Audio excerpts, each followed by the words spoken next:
দু রকমের প্রাকৃতিক বেগ থাকে। প্রথম হলো বর্ষা। যখন এর বর্ষণ হয় তখন মাটিকে শীতল করে নতুন ফসল ফলায়।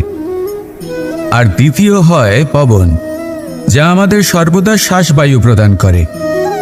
অশান্ত এই মনকে শান্তি প্রদান করে, এই ক্লান্ত শরীরে স্ফূর্তি প্রদান করে। আমাদের জীবনে যত আবেগ আছে তা হয় বর্ষার মতো হওয়া উচিত, নয় হওয়া উচিত পবনের মতো।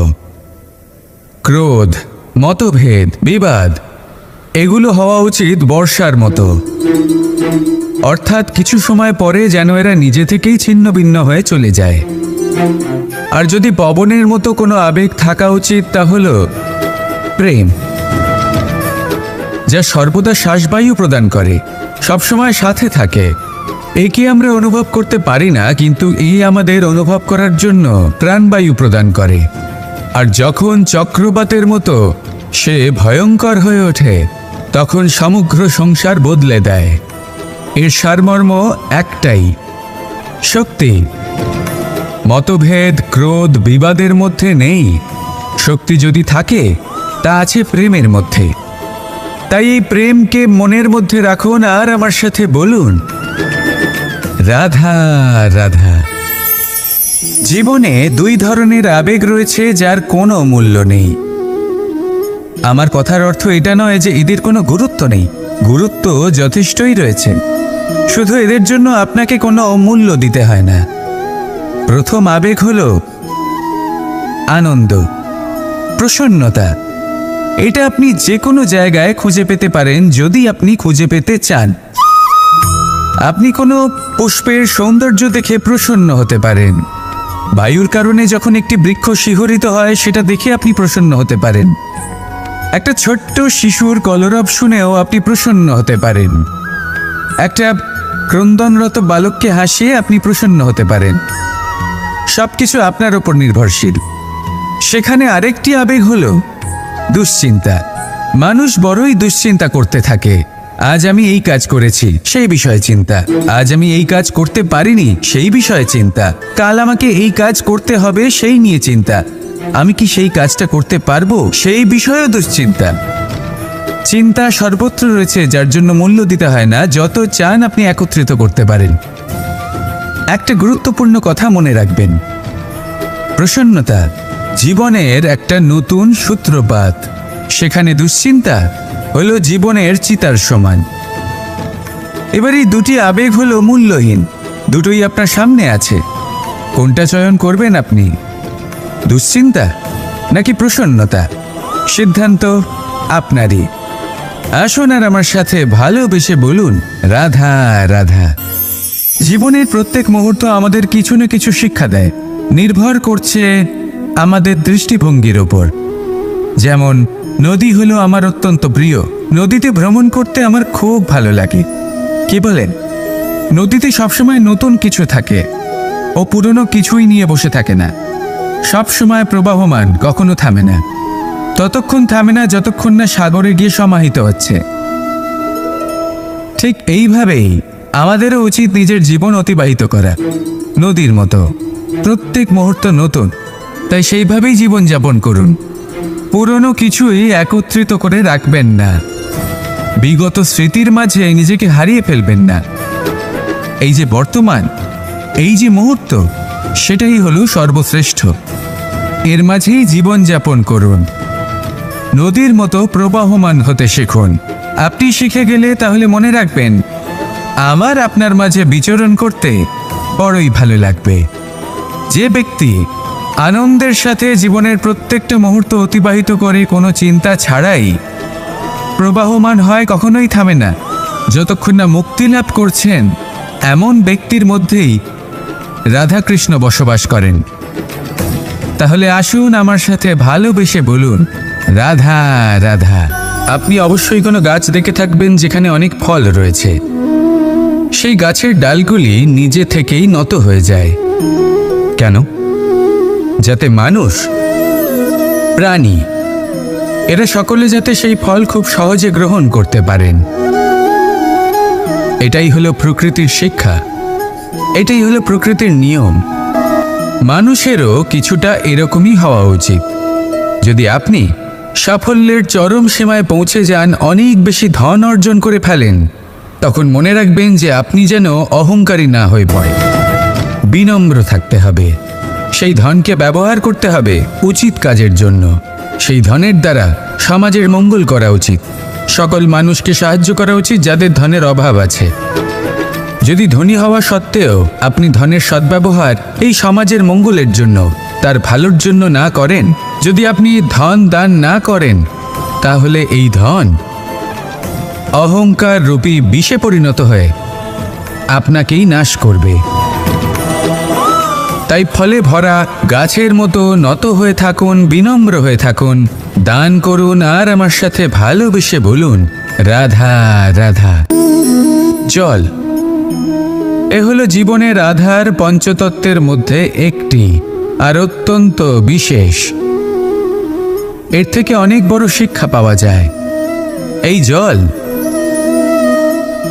গন্তব্যের বিষয়ে এর স্পষ্ট ধারণা আছে।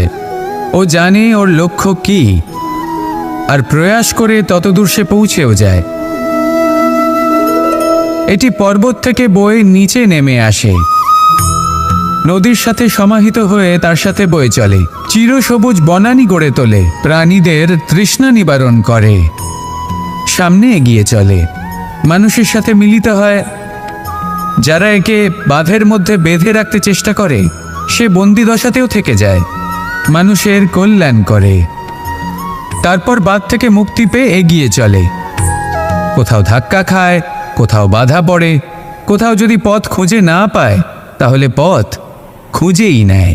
আর যেখানে পথ থাকে না, সেখানে পথ বানিয়ে নেয়, আর শেষ পর্যন্ত নিজের লক্ষ্যে পৌঁছেই যায়, অর্থাৎ সমুদ্রে গিয়ে সমাহিত হয়ে যায়।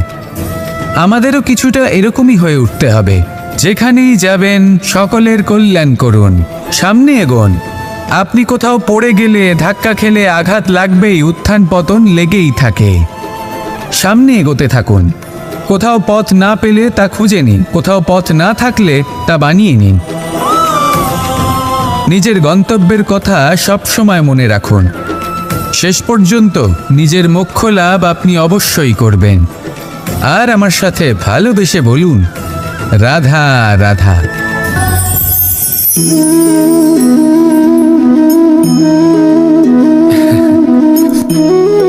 ঘুমের মধ্যে আমরা বিভিন্ন ধরনের স্বপ্ন দেখি, কিছু সুখের, কিছু দুঃখের, কিছু অত্যন্ত ভয়ানক। কিন্তু সত্যি কথা বলতে এর উপর আমাদের কোনো নিয়ন্ত্রণ নেই।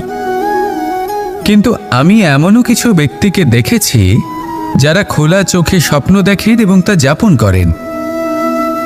নিজেদের একটা আলাদা স্বপ্নের নগরী আছে ওনাদের, সেখানেই জীবনযাপন করেন। আসল বাস্তবটা কি তাতে ওনাদের কিছুই যায় আসে না।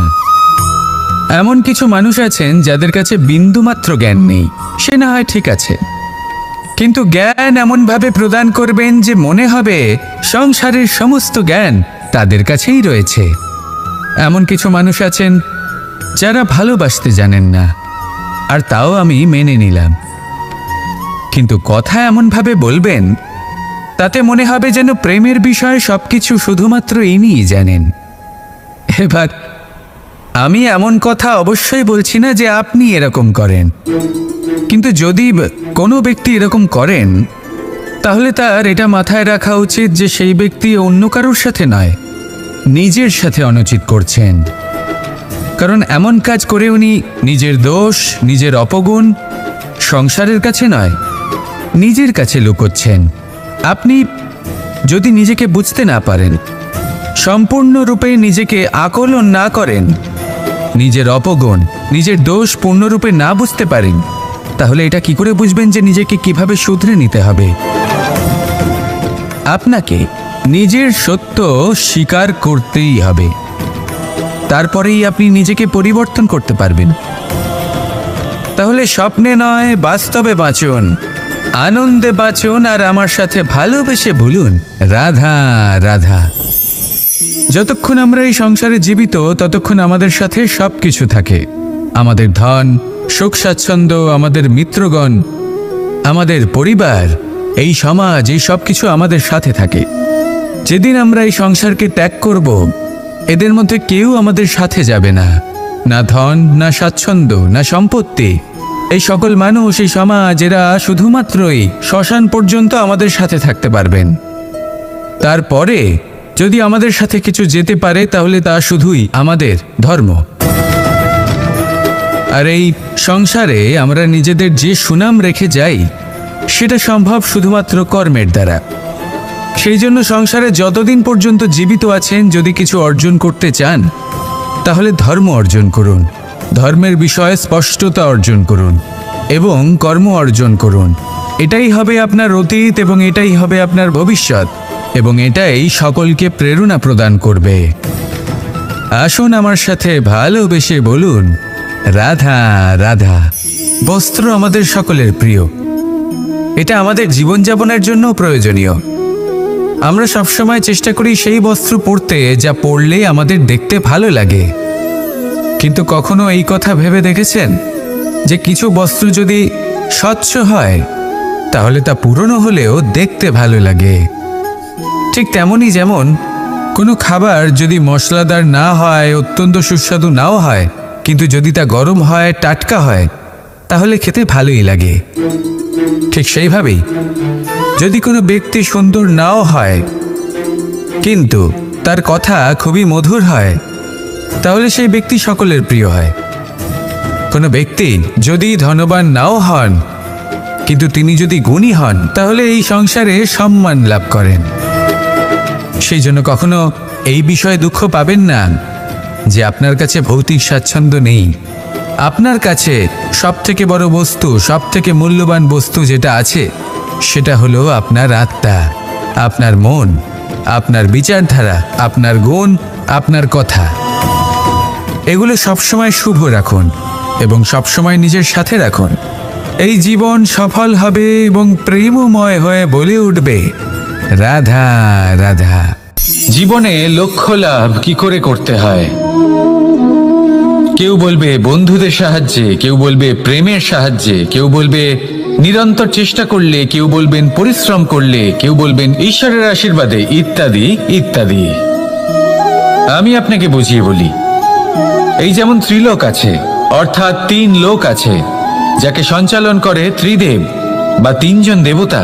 সেইভাবে নিজের লক্ষ্যে পৌঁছানোর জন্য 3টি ভাবের প্রয়োজন পড়ে। প্রথম ভাব হলো স্বপ্ন দেখা। আপনি যদি স্বপ্ন দেখতে শুরু না করেন তাহলে সেখানে পৌঁছতেই পারবেন না। তারপর আপনাকে দৃঢ় সংকল্প নিয়ে সেই পথ যেমনই হোক তাতে চলতে হবে। এ হলো দ্বিতীয় ভাব, দৃঢ় সংকল্প। আর তৃতীয় ভাব হলো সেই লক্ষ্যের যাত্রা পূর্ণ করার জন্য প্রতিবদ্ধ হওয়া। তাই যদি আপনি স্বপ্ন দেখতে পারেন, দৃঢ় সংকল্প দ্বারা পথ যতই কঠিন হোক না কেন তাতে চলতে পারেন, আর সেই লক্ষ্য লাভের যাত্রা পূর্ণ করার জন্য প্রতিবদ্ধ হতে পারেন, তাহলে আপনি নিশ্চিত রূপে আপনার লক্ষ্য লাভ করতে পারবেন। তাই আপনি এটাই করুন আর আমার সাথে ভালোবেসে বলুন, রাধা রাধা। কথায় আছে যে জীবনে কিছু শুরু করার আগে স্বপ্ন দেখা অত্যন্ত গুরুত্বপূর্ণ, আর এটা 100% সত্যিও। কিন্তু কিছু মানুষ স্বপ্ন দেখা শুরু না হয় করে দেন, কিন্তু তারপর থামেনি না। স্বপ্ন দেখতেই থাকেন, তারা ভাবতেই থাকেন, কর্ম করেন না। এমন সময় আপনাকে নিজেকে জাগিয়ে তুলতে হবে, নিজেকে বলতে হবে যে এবার উঠে কর্ম করার সময় এসে গেছে। কারণ আপনারা যদি অত্যাধিক বিচার করতে থাকেন, স্বপ্ন দেখতে থাকেন, তাহলে উঠে কিছুই করতে পারবেন না। আপনি শুধু একটা কাজ করুন, উঠে কর্ম করা আরম্ভ করে দিন। তারপর ভেবেচিন্তে ধীরে ধীরে নিজের কর্মকে দিশাও দিন আর তাকে উচিত গতিও দিন। কারণ এটাই হলো সাফল্যের মূল মন্ত্র। না শুধু কর্ম করুন না ভাবনা চিন্তা করে, আর না শুধু ভাবুন কর্ম না করে। সাফল্যের মূল মন্ত্র হলো এর ভারসাম্যে। তাহলে এটাই করুন, সাফল্যকে লাভ করুন আর আমার সাথে ভালোবেসে বলুন, রাধা রাধা। এই সূচটা দেখুন কতটা গুরুত্বপূর্ণ। এই সূচ, ওর কতটা ভূমিকা রয়েছে, ও কত রকম ভাবে সাহায্য করতে পারে আমাদের। এর সাহায্যে যদি আপনি চান তাহলে এক সাধারণ কাপড়কে আপনি পোশাকে পরিবর্তিত করতে পারেন। আপনি যদি চান তাহলে অনেক ফুল একসাথে নিয়ে একটা মালা বানিয়ে ফেলতে পারেন বা অলংকার বানিয়ে ফেলতে পারেন। এর সাহায্যে আপনি বাড়িও সাজাতে পারেন। এ হলো অত্যন্ত গুরুত্বপূর্ণ জিনিস। কিন্তু আপনি ভাবুন, যদি এই সূচে এই ছিদ্রই না থাকে, যদি এর সাথে এই সুতোই না জোড়া যায়, তখনও কি এটা এতটাই গুরুত্বপূর্ণ থাকবে? কখনোই না। তখন এটাকে কাউকে কষ্ট দেওয়ার কাজে লাগানো যেতে পারে। দেখুন, একটা অত্যন্ত গুরুত্বপূর্ণ কথা আপনাকে মনে রাখতেই হবে। যে কোনো বস্তু একা তার গুরুত্ব হারিয়ে ফেলে, কোনো কিছুর সাথে তার সম্মান বেড়ে যায়, তার গুরুত্বও বেড়ে যায়। এটা মানুষের ক্ষেত্রেও প্রযোজ্য। যদি আপনি সামনে এগোতে থাকেন এবং একাই এগোতে থাকেন, তাহলে আপনি যাই করে নিন না কেন, আপনি সেই প্রেম, সেই সম্মান, সেই সম্বল পাবেন না। কাউকে নিজের সাথে নিয়ে চলুন, আপনারও মান বাড়বে। কাউকে তার যোগ্য স্থান দিন, আপনারও সম্মান বাড়বে। ঠিক সেইভাবেই যেইভাবে এই সুতোর দ্বারা সূচের সম্মান বাড়ে, আর যেমন প্রেম দ্বারা গুণের মান বেড়ে যায়। তাহলে আসুন আর আমার সাথে ভালোবেসে বলুন, রাধা রাধা।